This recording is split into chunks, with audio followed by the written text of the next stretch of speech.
Woodward Dream Cruise 2025. All kinds of crazy, unique stuff, just like this Ford Ranger set up backwards, pushing a travel trailer down the street, which is pretty hilarious. There's a lot of neat stuff. It's a good time. If you're a car enthusiast, this has been pretty neat event that started, I think, back in 1995. But today, we got a little special guest for the Hurricane crowd. Well, this is the Hellcat. Wait, they did this years ago, didn't they? Yeah, we just did it twice. Just for the fun. Yeah. If they ever did this, they'd probably actually sell a ton of them. Hilarious. Absolutely hilarious.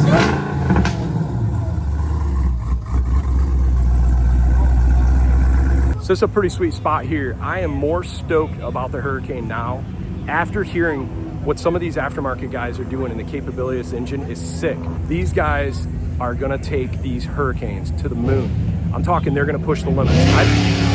That's that Hellcat minivan, which is hilarious. But I don't think it'll be anything that we probably will see a 12 to 1500 horse Hurricane in the near future. We're gonna see, actually, I don't know if I'll be able to capture it in time, but there is actually a Demon 170 Hurricane swapped car. Just sick. Nice TRX here. Very, very cool. I can fit like 50 people in that thing. That's crazy, isn't it? You could even fit... Do you think they're going to Costco? Probably. Take a guess. What could be under the hood of this Viper?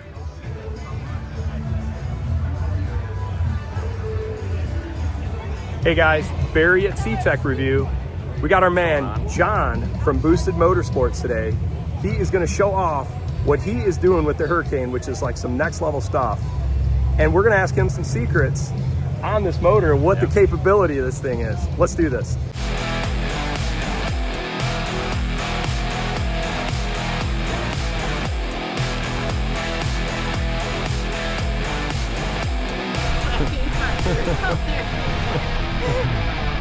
All right, John, you have done some sick stuff with the Hurricane. I mean, only one in the world basically at this point, right? That's taken it to this level? Yeah, I mean, the one behind me, not to discredit other people, but Morgan's is pretty spicy too. We were kind of keeping all of our horsepower numbers kind of under wraps just until Roadkill Nights finished. But yeah, now that it's over, we're an open book right now. That's sweet. Walk us through this thing of what you've done, why you've done it, and where do you want to go next? So as far as the engine, I know a lot of people are wondering if I've done anything to it. So that's an unopened long block. So 100% stock block. Factory sealed. I mean, the only thing that we changed is just the custom oil pan. Okay. Clearance. Yep. Yeah. And now fuel system. Also 100% stock. Unbelievable. Yeah, so it can fuel. Injectors, yeah. Stock DI injectors, stock high pressure pump. Unbelievable. Everything's stock.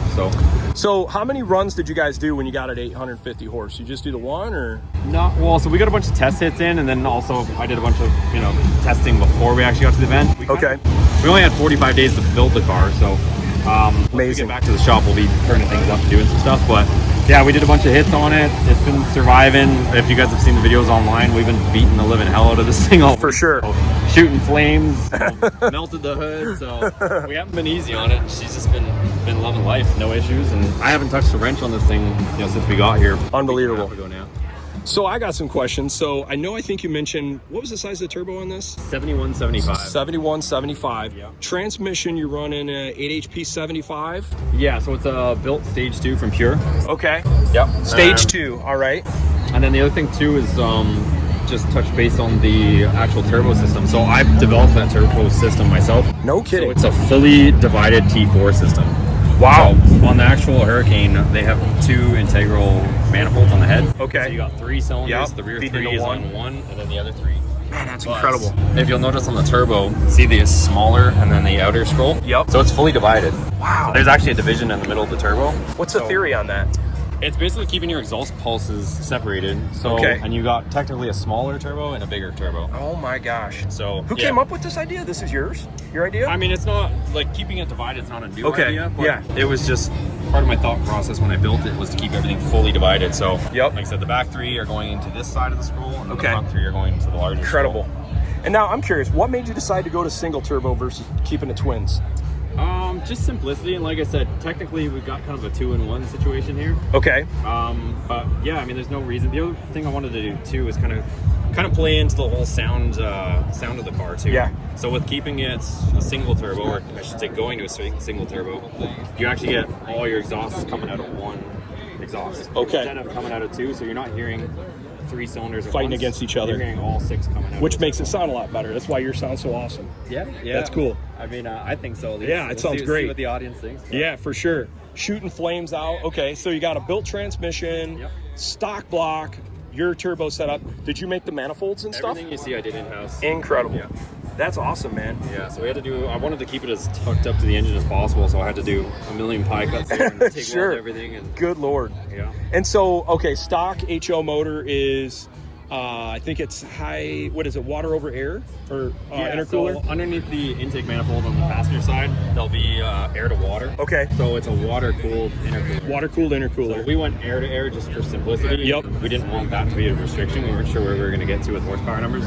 So yeah, right now it's a front mount intercooler. So it comes out of the turbine, goes through the front. We got a huge, air to air Sweet. front mount, and then it comes out and goes into the throttle body. Nice. This is cool. So what's the next steps with this bad boy? So we're probably gonna take it back. A couple things. So I'm working with a couple companies on some kind of prototype DI injectors. Okay. So bigger injectors, and then another prototype high pressure fuel pump. Okay. And that'll get us. So right now we're just on race fuel, so 100 octane race fuel. The reason we did that is because we didn't want to run out of injector or fuel pump. Okay. Fuel pump. So we were able to push these horsepower numbers with the stock fuel system, but staying on race fuel. Man. Had we gone to ethanol, then we probably Bigger would have injectors. had a bigger fuel system. But Yep. that's how we're able to squeeze that much power out of the stock fuel system. Makes sense. Wow. It's going to be exciting to see, I think, and I mean, I've been watching this. Everybody's thought the Hurricane engine is super capable, but no one's pushed it yet like what you guys have done. So No. this is incredible. No, it's been fun. And then I'm probably gonna end up. I want to not to like change the engine significantly, but just do some stuff for a little bit of added safety. So Okay. You mentioned it, and I think a bunch of people are kind of catching on to it, but Ring lands. yeah, we want to open up the ring end gap a little Yep. bit just for some safety there, just in case things get a little bit hot, that it won't butt the rings and pop the top of the piston. But nobody's ran into that yet that I know of, but it's just a concern that us, performance guys kind of Makes sense. looking into. Like I said, hasn't happened yet, but just something we might want to look into. And Sure. then, since we're gonna have the head off, we'll probably end up looking for some head studs and Nice. upgrading those. But again, none of these things have failed. It's just things that we're kind of looking at to see if that might be a weak point. But What's crazy is the high output motor, I think, is rated at like 28 PSI, right? And you're at like 29 to 31, but obviously yeah. bigger turbo, so more max I flow. think last year's contestants were seeing like up to 32 on the stock turbos. Incredible. This one right now, we were making 850 on 29, and then we were making like 920, 930 on 31 PSI. And guys, that's at the wheels. Yeah. So we're talking like 1,000, 1,100 horse at the crank. Yeah, we're 4 digits at the crank. Unbelievable. Yeah. Man, I appreciate what you're doing. This is so cool. And I think this is going to really start getting people to think, I'm not going to say differently, but like now opening people's minds up with the capability of a 6-cylinder in the Dodge and Ram and Jeep products. Yeah. I mean, the thing is, like, this sounds, I don't know, almost like an exotic sound. I haven't quite put my finger on what it sounds like, but between the turbo whistle and just an animal when she gets in the... It is an animal. So you did that video with Racer X. Yeah. And it was funny. I'm watching it. The audio was so loud. His mic was just clipping the whole time. I'm like, man, this has got to be a pretty awesome sounding vehicle loud if it's clipping like that. It was funny though, because on that video I didn't have my actual proper beadlock tires Okay. here. And then the other thing too is we weren't full boost there. Oh my gosh. So we might have only been like 600-700 in that video. Incredible. And it was still... we've turned it up since then. So Well, it's interesting. So when you're running aftermarket, electronics, like a Motec system, right? Yeah. I'm curious, like oil pressure, because like stock, they're kind of low oil pressure. Like what is like 25 PSI or something, and it kind of ramps to 50. Are you still running like stock oil pressure too? So like I said, we've modified the oil pan. So we have an oil pan on it. And I also, because I kind of reduced the capacity of the oil pan because of the ground clearance, we put an AccuSump up front. Oh. So if my oil pressure ever drops because we're, you know, accelerating or cornering or anything like that, the sump will actually make up for that. So it's got like a 3-quart capacity. That's sweet. Pressurized oil, so you'll never drop in oil pressure. But Very cool. these actually have a variable rate oil pump on them. Okay. So we can go in there and change the rate, That's cool. adjust our oil pressure as needed too. That's cool. Yeah. Man, this is sweet, dude. Thank you for showing this. We've got a lot of people on our channel with high output Hurricanes on the RHO and everything. So if you don't already follow Boosted Motorsports, John's channel, you can kind of see all the different cool Hurricane stuff he's done with this Viper. He's got a lot of history of really neat vehicles as far as doing Hellcat stuff as well. So definitely give him a subscribe and watch this channel because he's got some really cool stuff going and he seems like a really great guy. John, I really appreciate you taking the time with me, man, to show the capability of your build. This is so freaking awesome. Definitely. And I think that this is just the beginning of the high output Hurricane. Yeah. And I can't wait to see what you're doing next with this thing. Definitely, man. So thanks for tuning in with CTech-review. And guys, I'm gonna put a link down below. John at Boosted Motorsports, we've shared some of the stuff on the Ram RHO page, but this is so cool to see this stuff in person. Thanks for watching. See ya.